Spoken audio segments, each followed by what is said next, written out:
Alors moi, je voudrais revenir sur le 100% contrôle de Guyane, puisque Madame la procureure du tribunal judiciaire de Pointe-à-Pitre en a parlé tout à l'heure.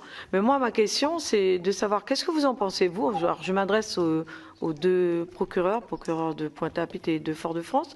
Et si est-ce que vous avez une proposition pour qu'on arrive justement, puisqu'on a bien vu qu'il y a un changement de route, hein, puisque les mules émigrent vers la Martinique, la Guadeloupe.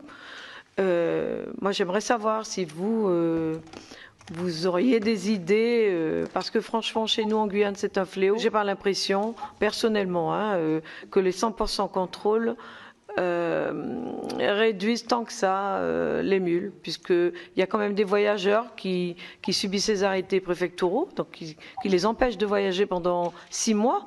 Mais je pense qu'ils renouvellent, ils recommencent, donc ça dissuade pas vraiment.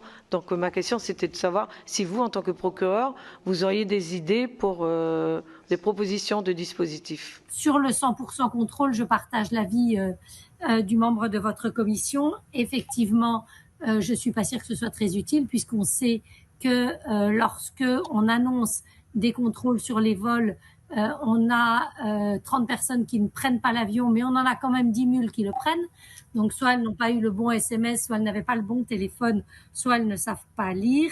En tout cas, ça met certainement, ça limite le trafic, mais ça n'est pas suffisant. Et puis de toute façon, les trafics se détournent. 100% contrôle. Alors là, moi, pour le coup, je suis pas forcément d'accord. Moi, j'ai l'impression quand même que grâce à la mise en place de 100% contrôle, ça a permis de déterminer l'ampleur du trafic de stupéfiants parce qu'on n'avait pas forcément conscience de l'ampleur du niveau de cocaïne qui partait vers la métropole depuis la Guyane. Donc moi, je pense que quand même, ça a permis déjà de freiner et de ralentir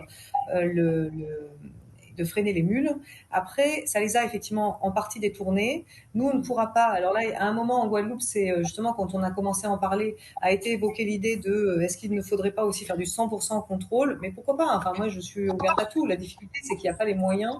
Je pense qu'il n'y a pas les moyens, et c'est ce que m'ont dit les douaniers aussi, hein, c'est qu'ils peuvent pas, ils n'ont pas les moyens pour contrôler, de toute façon, pour faire du 100% contrôle sur tous les départs vers la métropole. Mais à un moment, il faudrait s'y mettre, mais ça nécessite surtout de travailler en amont. Et je comprends parfaitement la difficulté de la limitation des moyens, de travailler en amont sur les trafics. Il y a aussi les mules sont finalement des personnes très vulnérables, que ça soit des Guyanais comme en ce moment des Nigérians, qui finalement ont trouvé ce système-là pour pouvoir et on voit qu'il y en a certains qui font vraiment beaucoup de voyages, donc au risque de leur propre vie. Et nous, ce qui nous intéresse, et on aimerait vraiment pouvoir remonter le plus haut possible les trafics pour justement les démanteler et pour savoir qui a intérêt à ce trafic et qui en profite surtout.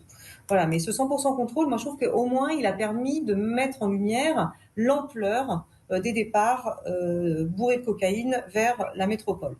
Mais je pense surtout que là où il faut encore plus accentuer le contrôle, c'est sur le maritime, dans les containers. Et là, je pense qu'on n'est pas suffisamment outillé sur ces contrôles maritimes. On a peut-être renforcé sur l'aérien, on a bloqué en tout cas certains contrôles, grâce à certains contrôles sur l'aérien, mais pas suffisamment sur le maritime.